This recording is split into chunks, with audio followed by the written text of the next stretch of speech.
हरिओम। सनातन podcast में आपका हार्दिक स्वागत है। हम अपनी रामचरितमानस श्रृंखला को आगे बढ़ाएंगे। हरिओम। हाँ, और आज का प्रसंग तो बहुत ही आनंदमय है। हम उस दिव्य उत्सव में प्रवेश करेंगे जहां अयोध्या की बारात जनकपुर पहुंचती है। बिल्कुल, ये केवल एक विवाह की तैयारी नहीं है, बल्कि ये दो संस्कृतियों का, दो महान राजकुलों का मिलन है। और उससे भी बढ़कर स्वयं परमात्मा का अपनी आदि शक्ति से मिलन का उत्सव है। यहाँ हर एक छोटी घटना के पीछे एक गहरा आध्यात्मिक अर्थ है। तो चलिए उत्सव के आरंभ से ही शुरू करते हैं, बारात के भव्य स्वागत से। राजा जनक ने उपहारों के साथ अगवानी के लिए लोग भेजे। गोस्वामी जी लिखते हैं, हाँ, वो चौपाई है। चिवड़ा दही सुनतिये, साखा सोरंग को खेखे, दिवर विधि समराय धुरम, बालू कि नहीं सोशक खे। ये जो दही और चिवड़ा भेजे गए, ये केवल खाने की वस्तुएं तो नहीं थीं। ये मिथिला की संस्कृति का एक प्रतीक थे, है ना? आपने बिल्कुल सही पकड़ा। ये केवल कोई भौतिक उपहार नहीं था, ये तो जैसे मिथिला का हृदय था जो अयोध्या को भेंट किया जा रहा था। प्रेम का सगुन था। और जब अगवानी करने वाले और बाराती मिले, वो दृश्य कैसा रहा होगा? अद्भुत। गोस्वामी जी ने बस एक पंक्ति में पूरा भाव समेट दिया है। उणे ही पणे है आनंद महासागरो, अंजुमनो सगला आरती। मानो आनंद के दो महासागर। हाँ, अपनी सारी मर्यादाएं तोड़कर एक हो रहे हों। ये सिर्फ कुछ लोगों का मिलन नहीं था, ये तो दो राज्यों के संपूर्ण उल्लास का संगम था। और इसी आनंद के महासागर के बीच महाराज दशरथ का जो चरित्र है, वो उभर कर सामने आता है। उन्होंने सारे उपहार बहुत प्रेम से स्वीकार किए और फिर तुरंत ही याचकों में बंटवा दिए। चौपाई है, कोनु जको पनो जगू पनो साथे साधना। ये सिर्फ दान नहीं है, इसके पीछे कोई बड़ा राजधर्म का सिद्धांत है। निश्चित रूप से। देखिए, ये एक चक्रवर्ती सम्राट के धर्म को दर्शाता है। उनके लिए धन संग्रह करने की वस्तु नहीं है, वो तो प्रजा के लिए है। बिल्कुल। वो एक ऊर्जा है जो प्रजा में निरंतर प्रवाहित होनी चाहिए। धन को रोक लेना तो नदी को बांधने जैसा है, जबकि राजा का धर्म उसे बहने देना है। दशरथ जी यहाँ वही आदर्श स्थापित कर रहे हैं। ये बहुत गहरा दृष्टिकोण है। अच्छा, अब बारात के ठहरने की बात आती है, जनवासे की। हाँ, और उसका वैभव तो ऐसा था कि कुबेर का धन भी फीका पड़ जाए। हाँ, पर यहाँ तुलसीदास जी एक रहस्य खोलते हैं। वे कहते हैं कि ये जो सारा वैभव था, वो राजा जनक का नहीं था। अच्छा, तो फिर किसका था? यही तो कथा का अलौकिक पक्ष सामने आता है।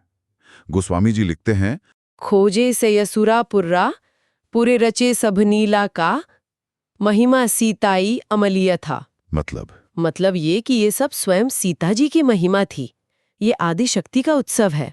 सीता जी ने मन में स्मरण करके सभी सिद्धियों को आज्ञा दी कि मेरे ससुर की सेवा में कोई भी कमी नहीं रहनी चाहिए। वाह!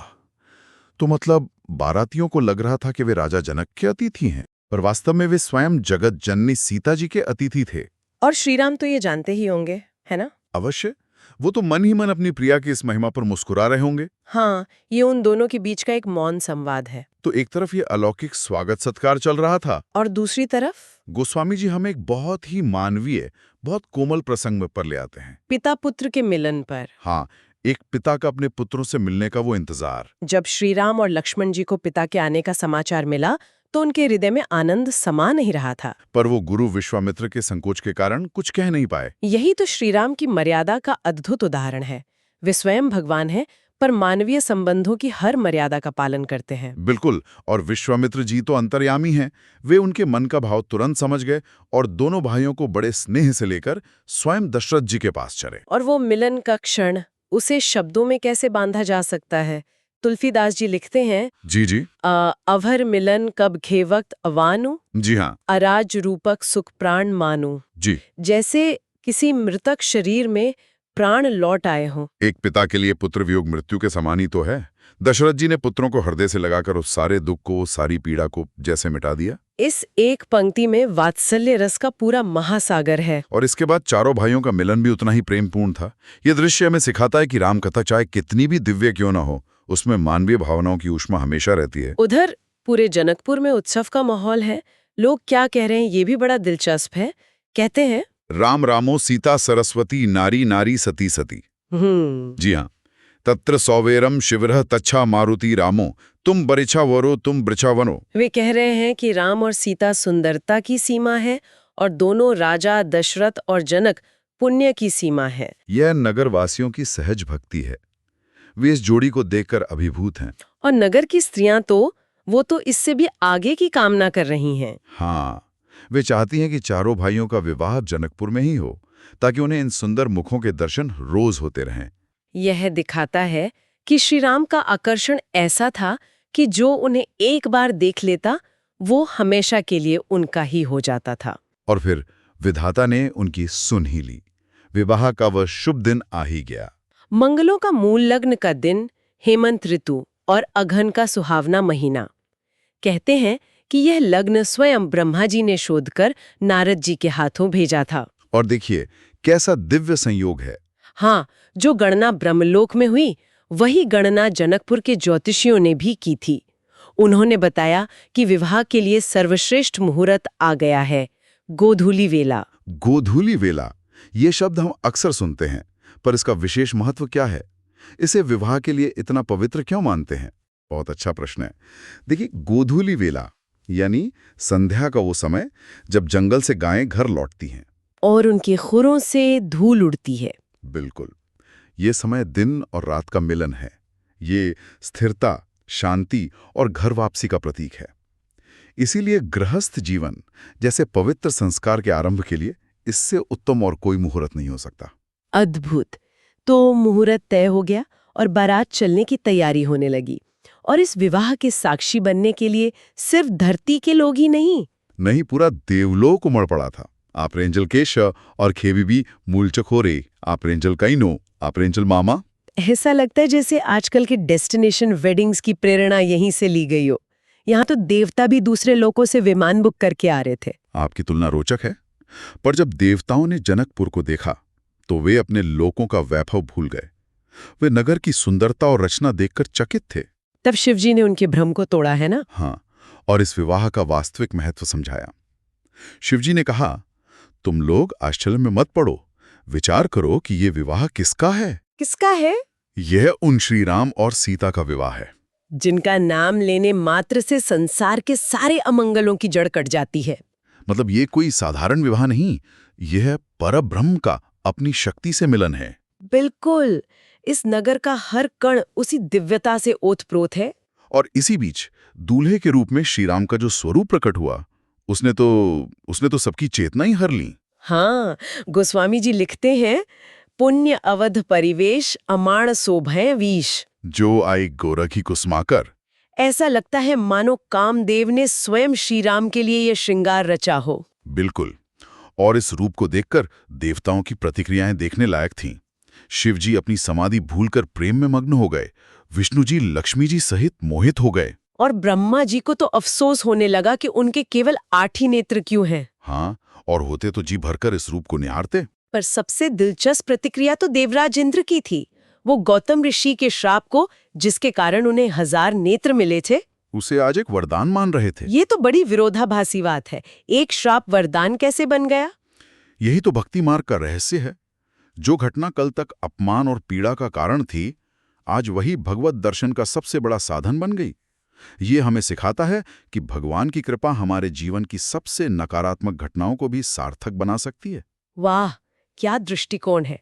अब बारात विवाह मंडप तक पहुंचती है, परछन की विधि होती है और फिर दोनों राजाओं दशरथ और जनक का मिलन होता है। कवि कहते हैं कि उन दो महापुरुषों के मिलन की शोभा का वर्णन करने के लिए उपमाएं कम पड़ गईं, क्योंकि वे सिर्फ दो राजा नहीं थे। वे कर्म और ज्ञान, अयोध्या और मिथिला, दो महान परंपराओं के प्रतीक थे।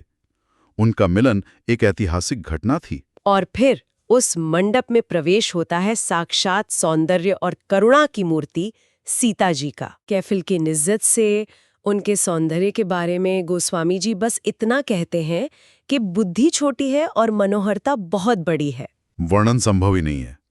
और जब श्री राम और सीता जी एक दूसरे को देखते हैं तो सारा संसार, सभी देखने वाले जैसे कृतार्थ हो जाते हैं। फिर कुल गुरु वशिष्ठ जी और शतानंद जी ने विवाह की विधियां आरंभ की। हाँ, और अब विवाह का सबसे मुख्य संस्कार आता है, पाणी ग्रहण। पर उससे भी पहले राजा जनक और रानी सुनैना का श्री राम के चरण पखारना। तुलसीदास जी इस क्षण का महत्व बताते हुए लिखते हैं, वह चरण पखारण, जो मनोहरता से बहुत बड़ी है। तिसदा परिजिन लोक लावे, आनंद हृदय सरोवर भावे। तिसका क्या अर्थ हुआ? ये बहुत गहरा भाव लगता है। बहुत गहरा। वे केवल पैर नहीं धो रहे हैं, वे उन चरण कमलों का स्पर्श कर रहे हैं जो कामदेव के शत्रु स्वयं शिवजी के हृदय सरोवर में हमेशा विराजते हैं। ये वो चरण हैं जिनका एक बार स्मरण करने से ही कलयुग के सारे पाप नष्ट हो जाते हैं। बिल्कुल। तो सोचिए, उन चरणों को अपने हाथों से धोने का सौभाग्य पाना कितना बड़ा पुण्य रहा होगा। ये तो कल्पना से भी परे हैं। और विवाह की विधियां भी साधारण नहीं थीं। नहीं, बिल्कुल नहीं। कहते हैं अग्निदेव स्वयं शरीर धारण करके प्रकट हुए और आहुति ग्रहण कर रहे थे। और वेद ब्राह्मणों का वेश धरकर मंत्र बोल रहे थे। हाँ, क्योंकि ये विवाह लौकिक और अलौकिक जगत के बीच की सारी सीमाओं को मिटा रहा था। और फिर वो क्षण आया जब राजा जनक ने अपनी पुत्री सीता का हाथ श्री राम के हाथ में दिया।